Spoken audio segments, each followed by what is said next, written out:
ছেলে মেয়েগুলোকে মা পড়াতে হবে। রোজা রাখবেন, আমি আপনাদের বলে যাচ্ছি, পয়সা নাই, রোজা রাখবেন। কি বলছি মা, বুঝতে পেরেছেন? অর্থের অভাবে পড়াতে পারছে না, রোজা রাখবেন, খাবেন না সারাদিন, তাও ছেলে মেয়েগুলোকে পড়ান। আর নাহলে আজকে একটা তামান্না গেছে, দেখবেন পুরো গ্রামটা শেষ করে দেবে। আমাদেরকে দিয়ে আমাকে মারাবে, বাইরের লোক আসবে না মারতে আমাকে দিয়ে আমার লোককে মারাবে, কারণ আমার শিক্ষা কম।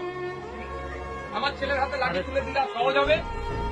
আমার দাদুরা দেখুন না, আপনাদের গ্রামে দেখুন, খারাপ লাগবে, দাদুরা দেখুন কারো নেতার হয়ে লাঠিয়ালগিরি করেছে, এখন বাপেরা লাঠিয়ালগিরি করছে, তারপরে ছেলেগুলোকে আবার দেখুন এরকম বোম বাঁধার বাহিনী বানাবে, তার ছেলেকে বানাবে। আর নেতার ছেলে উনি নেতা ছিলেন, এমএলএ, তার মেয়ে এমএলএ হয়ে গেল, তার ছেলে মেয়ে দেখবেন আবার চলে মেলে হবে। আপনার ছেলেগুলো কোথায়? জেলে যাবে, নাহলে রাতে অন্ধকারে মশার কামড়ে খেয়ে কবরস্থানে লুকোতে যাবে, পুলিশ তারা কাটাবে।